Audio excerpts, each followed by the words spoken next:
And then without further ado, the man that has really helped basically put this whole thing together, Stereo Session, all these records mean a lot to him. He's done a great job for all these years getting it together. I'm really excited. He's been talking about this record all day today, so I'm super excited. I'm going to bring up Program Manager Jared J.B. Boyd. Yeah, louder. Jared J.B. Boyd. Yeah, thank you. Joe, is this your stuff here? Yes, my stuff. I won't sit on it and put my booty on. Move it over there.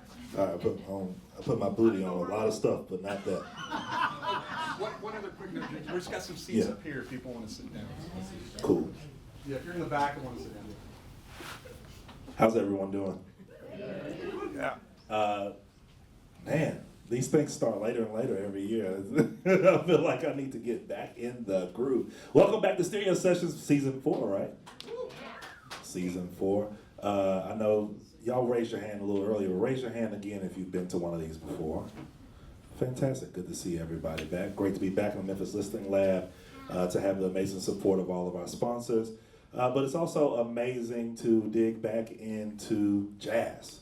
Whenever we talk about jazz, whenever we play jazz, whenever we feature jazz, particularly jazz that is rooted in Memphis, rooted in home, we get an outpouring of support that is amazing. And I want to make sure that we acknowledge the history of our station. We are born of the jazz lover, and so this is important, it's prescient, and it's imperative that we keep that heritage going. And it's imperative that we speak of something that I feel like is truly a hidden history of Memphis. And when you talk about the station with the city soul, the home of the birthplace of soul and rock and roll, and home of the blues, and B.B. King and Elvis Presley and all that, we have to talk about Phineas Newborn. We have to talk about the Newborn family. We have to talk about Willie Mitchell, and we have to talk about the Steinbergs, and we have to talk about Hank Crawford, and we have to talk about all of these many, many people, Frank Strozier and Booker Little, and on and on and on and on and on. There's so many people who have an incredible lineage that gave way to the rock and roll, that gave way to the blues, gave way to the soul. I think of, hell, I was with Charles Lloyd a couple years ago, and he talked about why there's such a deep overlap that sometimes you can't even distinguish between the blues and jazz when you speak of music in Memphis. And you know, a lot of those guys from that era, when you say the blues, they mean jazz. Or when you say jazz, they mean blues. And so I want to really get to the nitty-gritty of extracting where the disconnect is and where that nebulous connective tissue is, where we can connect this sort of, it's almost like a dead language, like Latin. You know, it is a foundation of what we live on, but we aren't speaking of it in the same way that the people who are foundational did. So I'm watching you. You know a lot, so I'm making sure. If I mess up, you tell me. Say, JB, shut the hell up. You don't know what you're talking about. But so before I do that, I want to bring up Joe Restivo because he knows a heck of a lot.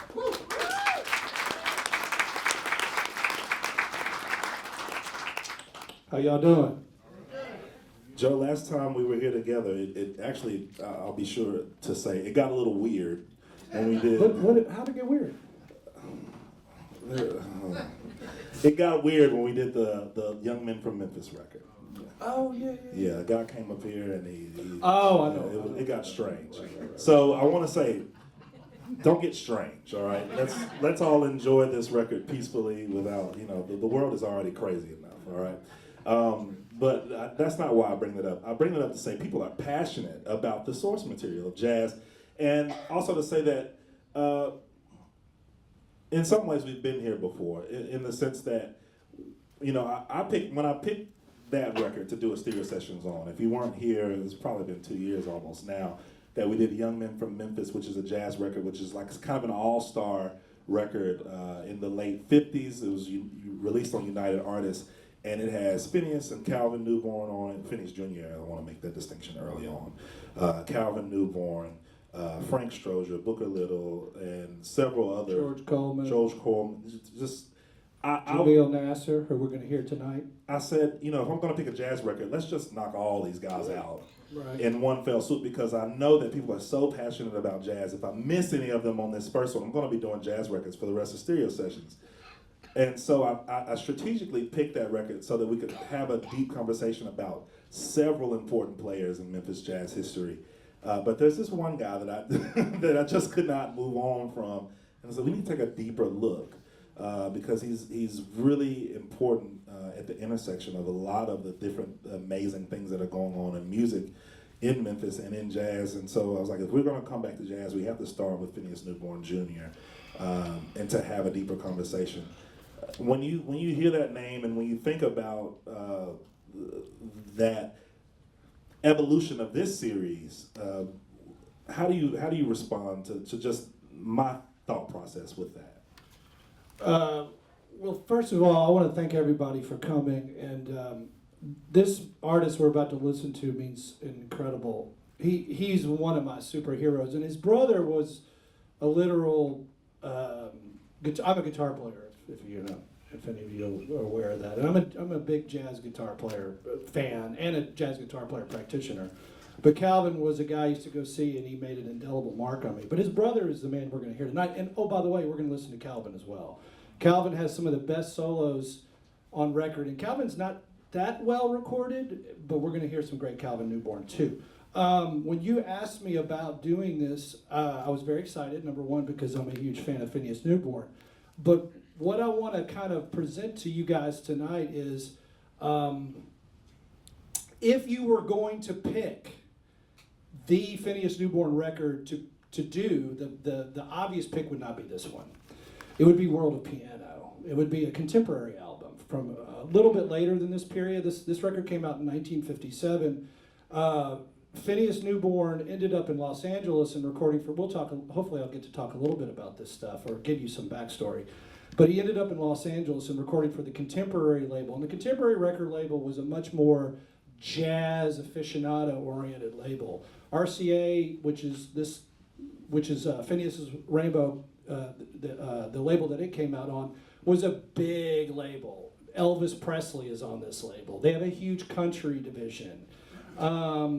So World of Piano that he recorded later is, by most people, a lot of experts consider that to be his magnus opus, and for good reason. He's a much more mature, polished artist. He's working with a very established rhythm section. He's recording in a traditional piano trio format.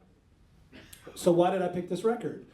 Because to me, this record represents the Memphis Phineas Newborn. This is the Phineas Newborn when he was young and he was excited, and he goes to New York and he makes a huge impact. I mean, like sensational impact almost immediately. And I wanted to present for you guys, if you're not familiar, even if you are familiar, what that is like. And what you're going to hear is a young man who's beyond talented. Like, he's a super genius. And people throw that word around. He's a genius. This man is a genius. This man is a musical genius of unparalleled quality. I don't know of another, and I've been in this business a long time. I play with people all the time that are brilliant, but this is on another level. He played saxophone. He played all the brass instruments. He played all the woodwind instruments. He played vibes. He played bass. He could have been a great saxophonist that we would be having a conversation about now. He could have been a great trumpet player that we would be having a conversation now. He just chose the piano because the piano represents the entire breadth of musicality. He can create symphonies on the piano, which is what you're going to hear tonight. You're going to hear this stuff. So that's why I chose this record, because this is the first RCA record. And real quick, before, he did make a record on Atlantic. He got to New York in 1956. He made a record immediately on Atlantic Records, but it wasn't the record he wanted to make, because Atlantic Records was like, no, we're going to put you with an established New York rhythm section. So after the Atlantic record, he signs the deal with RCA. He made 4 records for RCA. This is the first of the RCA records. And this is the record he wanted to make first. This is the one he wanted, because he got to work with his homies. Calvin Newborn, his brother. Jamil Nasser, who at the time was, before he converted to Islam, was known as George Joyner. The Joyner family is a very great musical family here in Memphis. These were his boys. These were his partners. They had been on tour. They had played in Memphis. They were like, here we are. They came to New York together. They were so excited. And then, which we'll talk about. There's a bunch of trio dates or trio cuts on this record that we'll hear, and that's the band, you know. And then they rounded out with Philly Joe Jones on drums. So that's the record I wanted to. That's why I chose this record. you know. Well, I'm glad you said it 4 or 5 times. Joe chose the record. If you hate it, he chose the You record. ain't gonna hate it. I said, Joe, we have to do Phineas Newborn. He chose this record. No, I'm Yeah. teasing. But to that last point, Philly Joe Jones on the drums. You know, I was a couple weeks ago, we were here in this same spot having a memorial for Stanley Booth, and a few months ago, I picked up Rhythm Oil by Stanley Booth.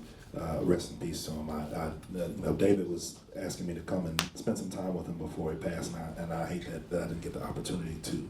But I was thrilled that we got to memorialize him here in this space. But reading his chapter in Rhythm Oil about Phineas Newborn Jr., there was a lot about the push and pull between junior and senior.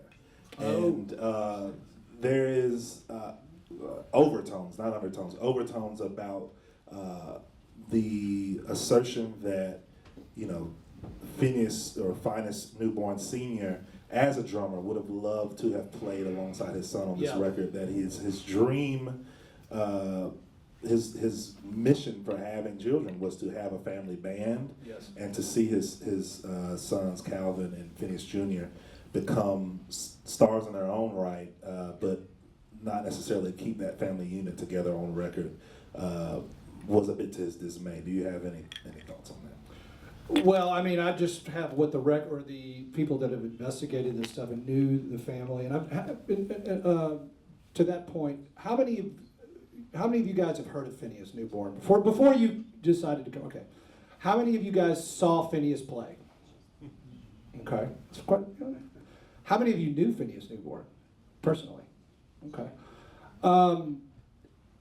His grandnieces in the back. We got grandniece? Yeah. Okay.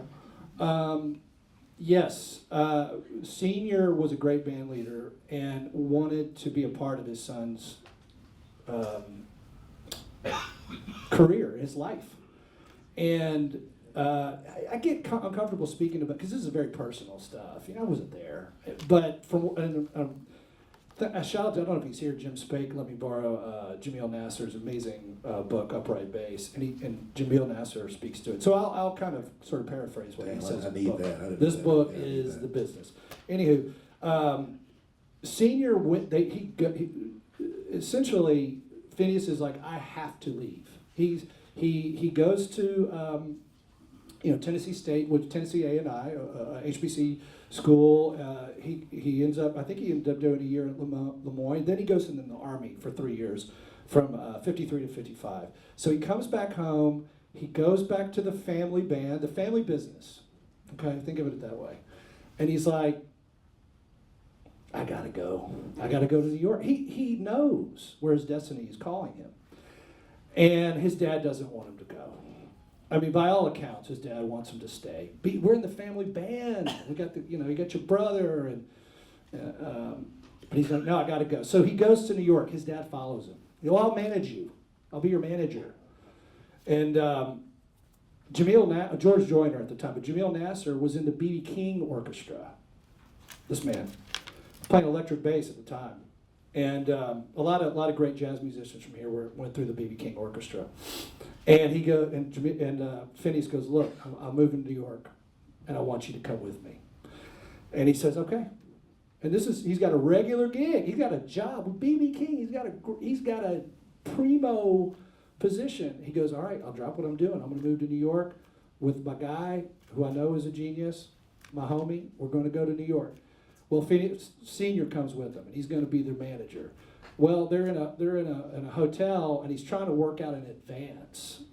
And all he managed, and Jamil's kind of been, he's been on the road with BB. He's been used to, good treatment, for the time, especially, the time and being black in that time, he was used to being treated a certain way.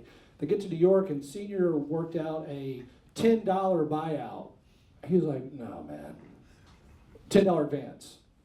He's like, we got to get a manager. And they did. His name is Willard Alexander, and he negotiated a $1,000 advance. Okay, so that let them know Dad's not cutting it.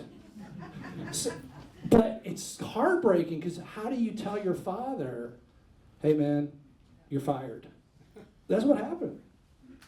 And from that point on, Senior is longingly following his son's meteoric rise and wanting to be there as a drummer too, because he was a drummer.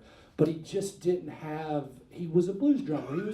He was a good show drummer. He was a good blues drummer for the local scene. But he wasn't Philly Joe Jones. He wasn't Kenny Clark. You know, he wasn't. You know, a myriad of drum. You know, they went through when they were on the road. This is the drummers they played with, and this was Jamal Nasser, Phineas Newborn, Calvin Newborn. When they went on the road in 1956, they were working with Kenny Clark, Roy Haynes, Denzel Best, Ron Jefferson, Shadow Wilson, Philly Joe Jones, Fernando Everett, Alvin Stoller, Larry Ritchie, and Kenny Dennis. They were all his drummers. These are the best of the best, okay? Because nobody could hang with Phineas's time because they were playing Phineas. You'll hear in the record these incredible tempos. They couldn't keep up with him. His time feel was too amazing, too good, too incredible, and they would just leave these drummers in the dust. They were crushing them, so they were running through them. Like President Lauterbach talks about in his book, it was almost like a Spinal Tap thing with the drummer. They were just going through drummers. They were wearing them out, you know. And Dad wasn't going to be able. If they can't hang, you think Dad's going to hang? So anyway, that whole dynamic is just part of the story. It's part of the legacy. It's part of the mythos, and it's also like personalizes this artist. You get to know that this was a young man who was like having to make some really tough decisions. You know. Yeah, definitely. In a nomadic sense, you know, and also I want to, since we're talking about his father, and I'll give tons of credit to his father.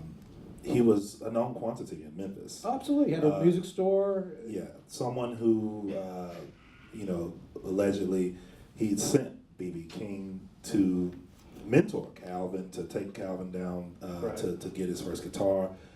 Because apparently Calvin started on piano and could not keep up with his That's brother. right. Apparently Calvin was more motivated to play music because he thought women would be interested in him. And Phineas He's a guitar was, player. yeah, Phineas was more like, you know, y'all catch up with me later. I'm gonna continue to practice. Y'all gonna have fun playing, Right. you know, hide and go get it, and come holler at me later on. But his mother as well was Rose, a known yeah. quantity in the Yeah. community, someone who was sort of a glue person and pushed him to play piano at such a proficiency, but also got a lot of awards for just her advocacy for other artists that are in the community. Yes. One of which, and this came up during Preston's talk with Robert Gordon a couple weeks ago, and this comes up in a lot of books, Elvis Presley was a good friend of the Newborn family. It's mind blowing. Yeah. I mean, you know, if y'all, I don't know, was anyone at the Lauterbach thing? A few of y'all, it was really cool. And you know, Calvin used to tell me about, you know, hanging with Elvis, and Elvis would come over, and it's like, really, did he?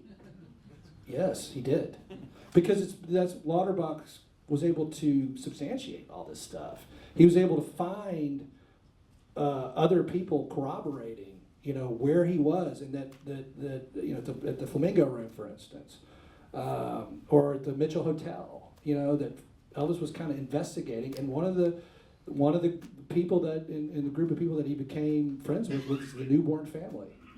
I mean, it's almost too. Well, you see pictures mind-blowing of to- Calvin, you know, leaping into the air with Yes. his guitar, and you think, okay, I see this level of Yes. showmanship if implanted onto a white face, would take the world by storm. Yes. And it sounds like it did. Yeah. Yeah, I mean, But it starts in the black community here, and it starts in those starts in the Flamingo Room, and with bands like the Newborn Family. I mean, that's where the foundation. And you know, Trig Missionary Baptist, you know, and Brewster and all. You know, that's where. And that I highly recommend that book, by the way. these It's places that Elvis went. We won't spend much time on Yeah, those. That's a different stereo session that'll Yeah. never happen. But I do want to talk a bit about this record before we jump into it, and the critical response to Phineas Newborn's early output. You know, I was reading a bit in the Booth book again about the critical response, that there were a lot of, like Downbeat, there were a lot of jazz critics who saw very much this proficiency and this excellence, this drive to be the greatest pianist of the time, and felt like and I'll underscore this, if you will, from a white journalist of the time's perspective, that there was not enough soul in this music, and that's why insane. I didn't connect. I think that's insane. I think anybody who would listen to this man's work and say there's no soul is, I don't have anything to say about them. I'm not interested in what they have to say. I mean, I know that sounds. May they all rest in peace, because I'm sorry. they were writing in the 50s. Your ears are I mean, it's just. I know what you're talking about. I've heard terms cold. It's crazy. I don't know, because his music is so. I think here's my theory on that. I think Phineas had so many gifts that you can get blinded, and I think this is what happened to some of these critics. They get blinded by the virtuosity, because there's a tremendous amount of virtuosity. But that doesn't take away the swing feel, the time feel. His time feel is perfect. His swing feel is perfect. His swing feel, to me, is on par with Wynton Kelly and Ray Bryant, two of the most hard-swinging jazz pianists that ever lived. I'm a huge fan of this stuff. But they didn't have Phineas's virtuosity. So you can go, oh, he's playing all this romantic, because then Phineas had all this like classical romantic piano language. But he also had the traditional gospel, black and blues language. And he had Bud Powell's language. So this like New York bebop language. So he's got all this stuff going on. So it's easy to go, because I think what a lot of people do, and a lot of critics do specifically, and we artists, we do this too. Musicians do this. Oh, well, he's just that. You look at a musician, you go, oh, well, he just is that guy or that gal. But the thing about it with Phineas, if you do that, you try to put him in a corner or you're missing like when he does a slow blues. And it's like simple. He plays very phrase-oriented, simple language, beautiful, simple phrases. But yes, what we're going to hear today, he's going to like knock your socks off with virtuosity. So that's just whatever. I don't even take that, Well, it brings a lot of questions to me, some more controversial than others. But real quick, Yeah. Phineas was a great boogie-woogie pianist. He had this whole other boogie-woogie thing. Like Mead Lux Lewis, Albert Ammons, he had this whole, he could just do that. And he doesn't really do much of that on these records. But they say he could just do boogie-woogie piano player all night long. I got to work with Mose Vincent, and I don't know if anybody y'all remember Mose. So I got to work when I was a stupid kid and didn't know what the hell I was doing. I got to work with this guy who was like a master boogie-woogie pianist. So I know what that is.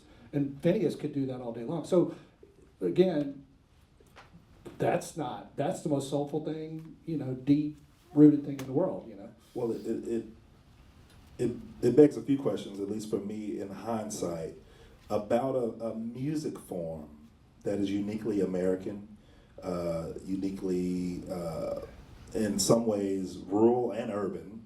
Yep. It's post-industrial, post-slavery, post-World War. But it's also making a turn from very streetwise, underground, colloquial music into what we know today as America's classical music. And for a black man from Memphis, Tennessee, to achieve perfection in that realm, maybe it's too much for some people to wrap their mind around. I think so. I think that is true. And so locally, for sure, and that's why people like Harold Mayburn.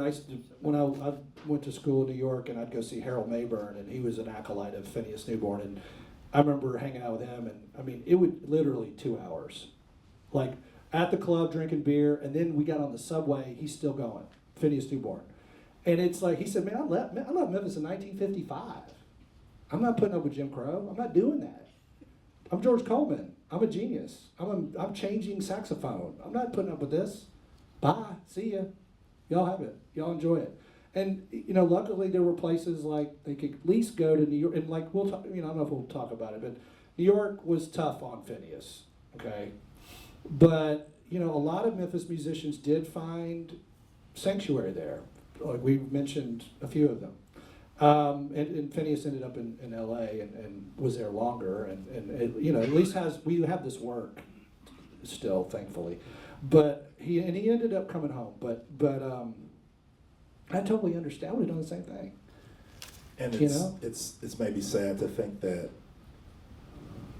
there is no Stax or Son or, you know, a High or even a Malico, or there's no house of jazz that could have come from this city because maybe we weren't ready yet to accept all these amazing, No. maybe our most brilliant musicians No. created a music that we are not. Well, known ready to for. accept it when some, you know, and even like, I mean, I remember Carlo Thomas telling me, it's like, yeah, we were making hits and everybody, we couldn't get any press, we couldn't get any, I mean, that's a whole nother subject. But like, yes, I mean, I think especially when you're talking about somebody who's like executing and, you know, like here's a guy who's completely like absorbed Chopin's music, and again, Bud Powell and Boogie Woogie and this and gospel piano, and like it is kind of overwhelming. It's like, and you even read in the liner notes, and you read in like who what, how did this guy do this out of, you know, they're almost like sort of flabbergasted, like you,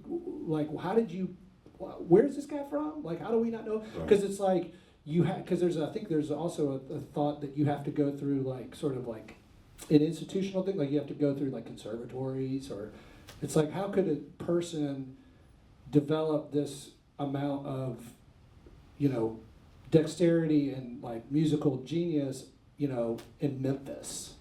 You know, that doesn't compute. Even I'm just talking about the New York critics, you know, the national people who were sometimes unfair, like we talked about. So this is the Old Testament of Memphis music. Yeah. So let's listen to it.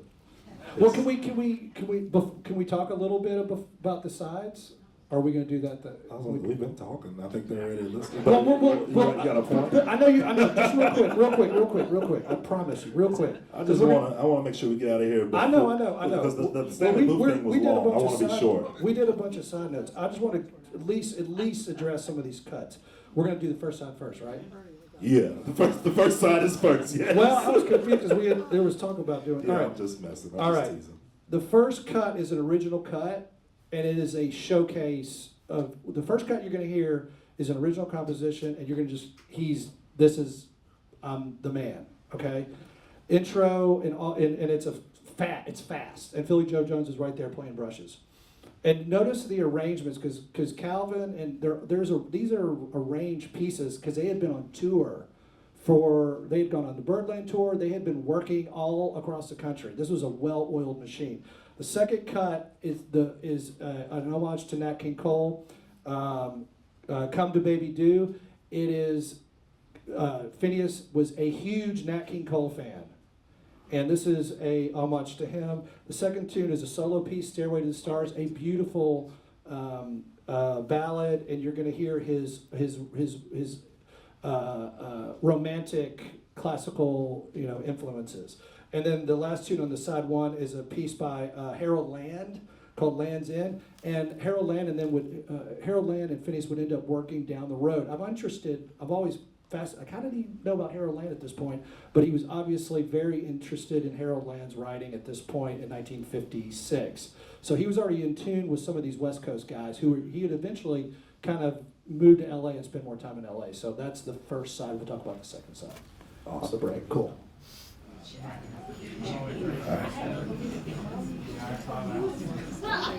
How was side one for everybody? That was awesome. Anybody catch the quote he made at the end of Stairway to the Stars? Is Not one. Is it my ears ringing? What is that? Do you hear that? Anyone hear that? Tinnitus, man. You got ear damage. Is that outside or? That was Phineas Newborn's grandnephew.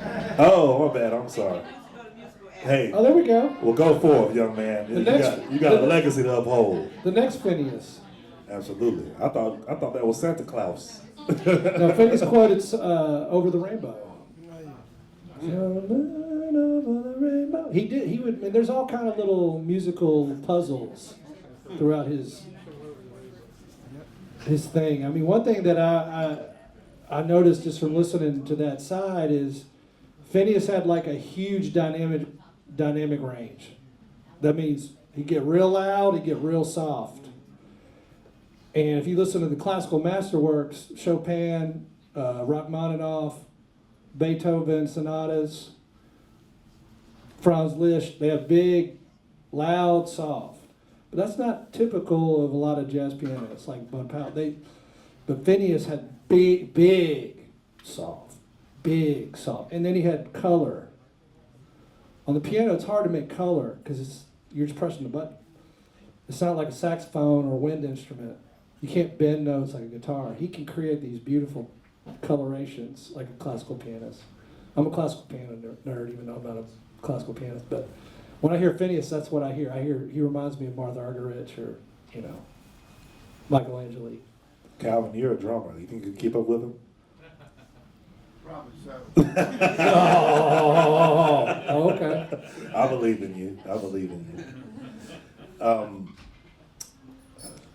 I mean, it was brilliant hearing that. How was it in the listening room? I heard my record might have been a little dirty. Did it sound okay in there? Give it up for Memphis Listening Lab for these facilities. I have another copy I could have bought. It's just listening to it out here, I heard so much texture in, the physicality of his playing. Yes. You know. But he was a small man. And another point, speaking of, that I didn't think of, again, for these facilities, the Memphis Listening Lab, I was hanging over there with Jamie Harmon. I was like, look above your head. Phineas Newborn was right there, and a beautiful picture by Pat Rayner right there in the corner. So that was a nice, it was like a halo over his head. With looked like he was playing at the Peabody by the fountain. So probably a little later in life. So a nice little reminder that it all comes back to home. And so before we jump into side two, I kind of want to talk a bit more about the man. And one note that you made about the dynamic between senior and junior that I don't know if you know, it's mentioned in the Stanley Booth book, is that when Phineas Jr. was at Tennessee State, all of his advisors saw his brilliance and recommended that he go to Juilliard.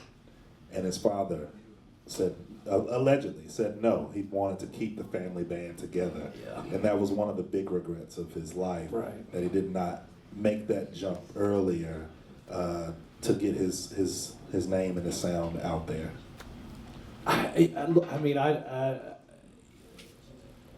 One wonders. I don't know. That's a very personal dynamic between family. What that would have been, counterfactual. What if he went to Juilliard? What that would have looked like, I don't know. Would he become a concert pianist? And then maybe. But then we wouldn't have Phineas Rainbow and Phineas, Fabulous Phineas, and all the contemporary records and the roulette record. And I don't know. It's hard to say. He certainly there was a deep rooted. That's normal stuff, man. I get it. You want your kids with you. You don't. You're afraid. You're worried about your children. I don't think that's probably unique to No. any family from here. Wanting the best for a child that's born and raised in this environment. Yes. This is what you know. What's the lesser of the two evils? And then you're leaving that safety of the family dynamic. What's going to happen to him when he goes to New York? Will he get involved? It's New York. My father's from Brooklyn, New York, so I've had a connect. There's my folks are here, Mom and Dad, Ernie and Marianne. So we would go up and visit the family when I was a kid. So I went to college and graduated from New School University. So I was fairly familiar with the city when I went up. But man, it's crazy, man. It's a crazy place. It's crazy people up there. They want to take your money, and they want you to buy dope, and they want you to do this, and they want you to do that. And if you had no experience with that, yeah, I would be worried sick over. I'm sure y'all were worried when I was up. Y'all, you worried about your kids, man. Right? For sure. That's normal. And maybe there was a little bit of that, like, when your kid's maybe a little bit better athlete or a lot better athlete than you are, and you played basketball or baseball, and then now he's awesome, and you wanted to ride that wave with him a little bit, or her. Yeah. There might have been some of that going on, you know? Well, I want to think of a responsible way to speak about this. And, you know, when I was a full-time journalist, you know, a lot of times, you know, you might get Walgreens reaching out about some incredible new pill or new study that they've got in front of them. And I say, okay, well, how can I write about this as a trend so that I'm not promoting Walgreens and their cool thing? I'm having a larger dialogue about something that's going on that's widespread. I think I take the same approach. Phineas Newborn is not unlike a lot of jazz musicians from his era, that he had quite a lot of demons, whether psychological or induced by drugs or some mixture of the two. I don't love this at all, but I would be remiss if I didn't take a pause to dedicate some bit of this conversation to a mental health piece that I think is important to all creatives, and important to this particular piece of work, and important to telling the context and the color of this story about this gentleman. There was quite a lot about his story, his history, that is tragic, I would say, but also mental health is at the forefront of that. He spent a lot of time between various institutions.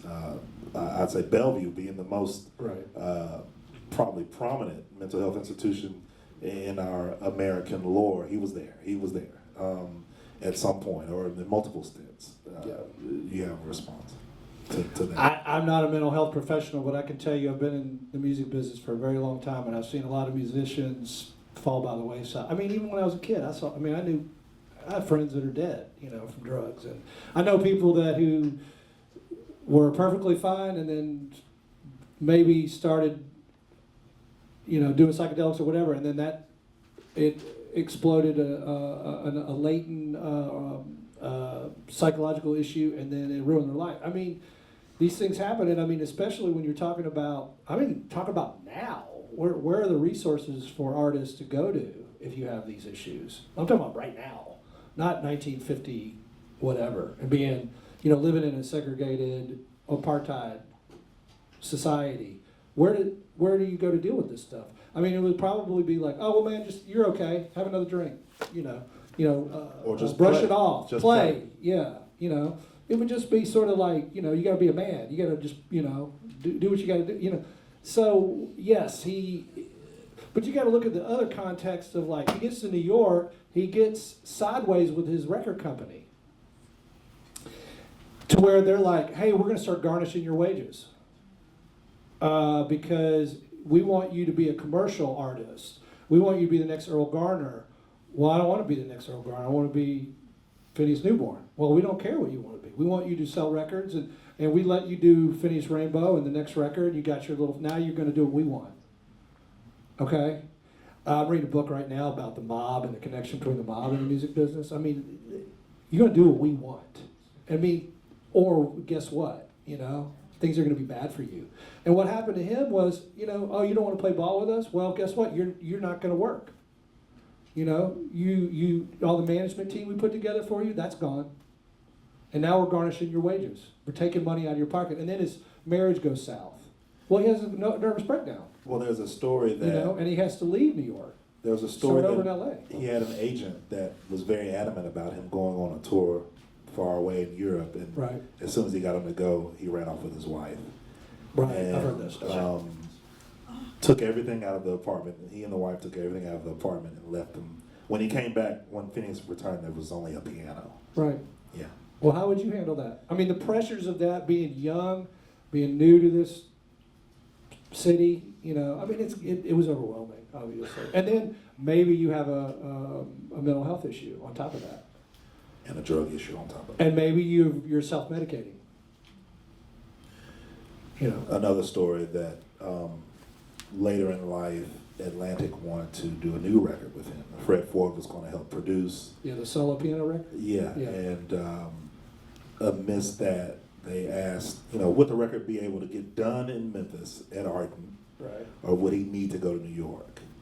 and Phineas's mother intervening and saying, Phineas has said it would take $2,500 a week to finance Phineas's life in New York. But we still feel like New York is such a hazard to his psyche, Of course. that he wouldn't take it. So they tried it at Arden, and it didn't quite work. They sent $2,500, and he turned $2,500 down. Right. So I mean, someone who between all these stories we were telling, has had multiple stints in various mental institutions, and also had been beaten savagely Yes. multiple times. And had his hands broken. Yeah, from assailants that I don't think that they ever really figured He out. was attacked by a group What of was. men, and they knew he was an artist, and they broke his hands brutally. They knew he was a pianist, and specifically smashed his hands. I actually heard that story from Jim Dickinson when I was like 16. I was a kid, friends with Luther and Cody, and Jim. We would like steal their dad's pot, and we'd hang out. And then his dad came down, and I think he knew we were doing it. And he came down, and he knew I was a jazz nerd.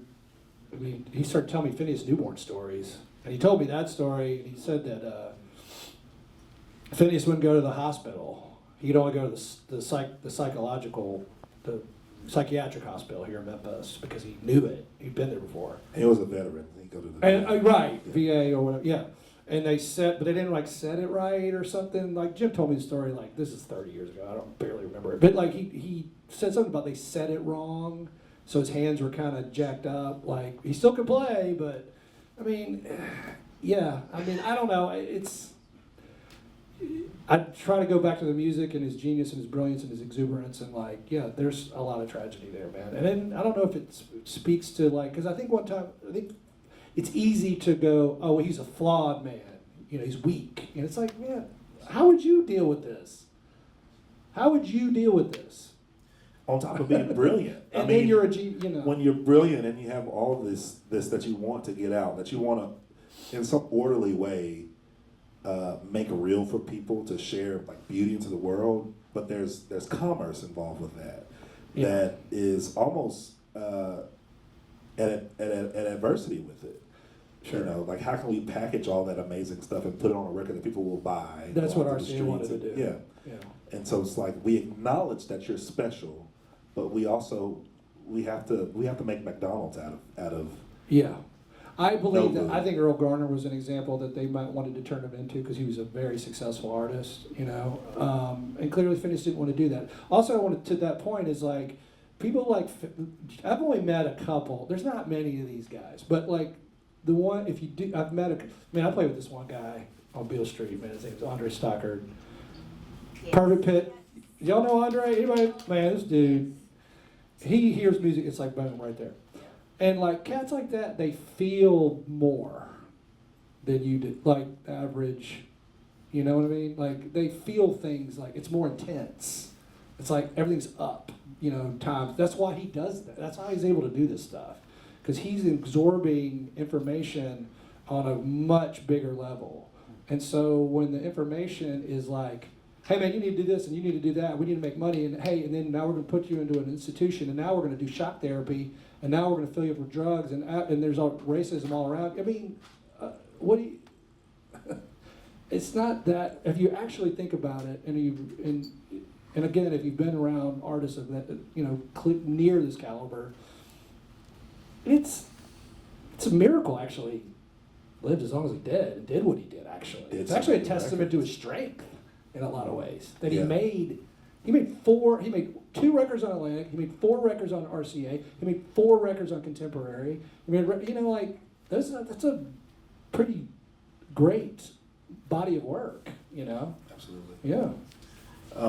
If we come out of that and zoom out again to what I referred to earlier as a hidden history, for those who weren't at the last Sirius sessions with a gallery of Memphis musicians who are important to jazz, and not all of them are on that particular record, Young Men from Memphis. There are some who are after, some who are just a bit before.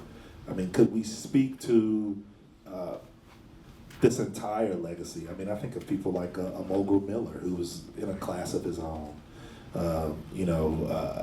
Joyce Cobb. I think of Hank Crawford, who's not on that record. I think so many incredible. Joe Restivo, ladies and gentlemen, give it up for him. Who I'm not in the conversation with this guy. you are. I feel like, to be honest with you, just watching. We went to Kansas City together a couple of years ago. Oh yeah. Watching you just in your downtime mess around on the guitar opened my eyes and ears up to things that I hadn't considered before. How do we reclaim this history of jazz that belongs to our city? How do we elevate it without a banner, like a Stax documentary, or shout out to David Less, who did a new record this past year with young artists from Memphis who are carrying on a jazz heritage. Shout out to Jazz Heritage Month, where there's lots of programming this month to enjoy, and shout out to Stephen Lee and the young Stephen group Lee, of jazz musicians. Jazz that he Workshop, is, Jazz Workshop that he is bringing up. I mean, there are things that are happening, but how do we connect it all and tether it all so that we can tell this story in a responsible way? I think a couple things. One, 25 years ago, I went to a symposium at Rutgers that was on Booker Little, and I went to this thing. Booker Little's a great trumpet genius who died very young. It was an illness. I can't even remember what it was. It was just like a random illness. Died very young, 22, 23, and what was it? Blood disease. Blood disease. Thank you, David. And he left an incredible, just in the short amount of time, he left an incredible testament to his genius. But I went to a thing at Rutgers, and I'm here, they're talking about this Memphis musician at Rutgers University. All these brilliant professors have come from all over the world. And I'm like, why aren't we doing this in Memphis? What's wrong with us? Why are we talking about this guy? So to answer your question, we're doing it right now. We're doing that right now. That's pretty cool. Because I don't think we were doing this stuff 20 years ago. So that, and I think education. Yeah. I think doing the radio stuff, I'm trying to do what David's trying to do, give young people an opportunity, what Steve Lee's doing, trying to give young people an opportunity. I'll make another note for Kirk Whalum, of course. Kirk Whalum. Donald Brown. I mean, so many people who deserve recognition. But, and I know what I was going to say. The last thing is this. I think one thing we do, and it's, I understand it, it's part of this sort of commercial aspect, sort of like a transactional. This music, y'all, anybody hip to Nicholas Payton, who's a trumpet player from New Orleans? He calls this stuff Black American music. He doesn't like the word jazz. He will not use it. And here's what I like about his idea of BAM. Is it's all connected. It's not like a lot of these folks didn't think, if you read their story, they're not thinking of it as a separate thing. Because we keep going, oh, jazz is over here. This is this, and this is, you have to be smart, and you got to be da-da-da. Man, that's not where the music came from. Music came from New Orleans with people at fish fries and dance parties. Working people were having fun. This was dance music. This was celebration music. This was party music. It's party music. Once you change that and go, well, no, you have to be this to do that. This is about being fancy. That's where to me, it ruins it. And a lot of the I went to a fancy school, and it was is this good? I mean, in some ways it is, because it does require a tremendous amount of work and study. Yes, that's true. But once you separate it from the people in these ways, through these institutions, through commercial elements, I think it can hurt the music. So let's bring it back to where it was. It's connected to gospel music, because you hear gospel music in him. You hear the blues deep in this man's work. You hear he knew how to play. He played for parties. He played for, he wasn't just but he also had, I can sit down and play a Chopin nocturne too, But it's all, to him, it's all part of a continuum. He doesn't see, the cats like this, they don't see any difference between playing a Beethoven sonata and playing with B.B. King. It's not. It's music. How does it make you feel? Does it make you feel happy? Does it make you feel sad?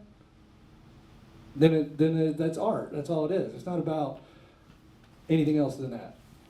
Connected, you know. For sure. So, Are y'all ready for side two? side two, let's do it. Let's do it. I want to point side two, wait, real quick. Because side two starts off with a piece called Clarice, and the record they say is a Phineas composition, but if you read the Jamal Nasser book, he actually wrote that tune. So Clarice is another, up-tempo modern jazz piece that was written by Jamal Nasser.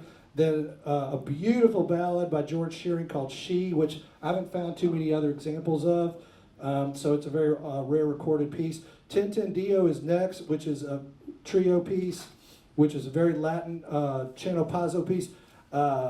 Dizzy Gillespie is a Dizzy Gillespie big band tour de force.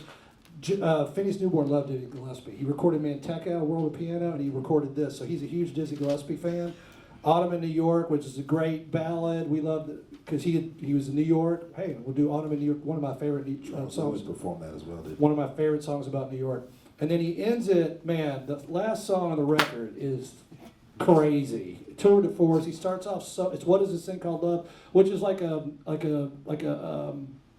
tune every jazz musician knows. It's like a jam session tune. Like if you go to a jam session, what do you want to play? What is this thing called love? Everybody knows it. But he turns this thing into like a theme and variations like Rachmaninoff. So theme and variations, you take a little idea and you just wear it out.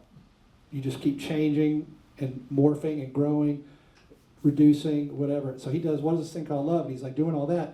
And then the full band comes in with Philly Joe on the drums, and it's like cooking. That's how they end the record. It's fantastic. Chip Spake just walked in. Another fantastic. Jim Spaker, let instrumentalist me of this borrow the Jamal tradition. Nasser book. Thank you, Jim. Fantastic. Thank y'all. Side Appreciate two. y'all. Let's do it.